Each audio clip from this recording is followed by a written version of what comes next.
Lors du dernier colloque international du CIEP sur les systèmes éducatifs asiatiques, nous avions été vraiment impressionnés par le fait que l'enracinement politique, social, culturel dans lequel un système éducatif se trouvait était vraiment important.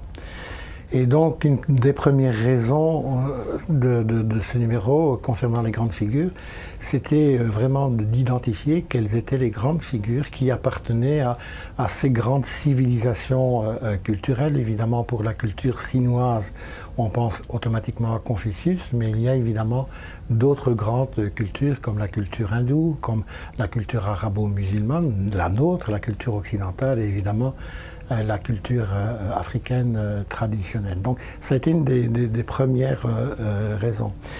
D'autre part, la revue étant une revue très comparatiste, essayant d'élargir son horizon à tous les systèmes éducatifs, nous nous sommes demandé s'il n'était pas important de faire le lien entre des figures qui avaient été vraiment à la base de l'émergence des systèmes actuels, quelle que soit la région du monde. Donc nous avons essayé de sélectionner une grande figure dans chacune de ces grandes civilisations.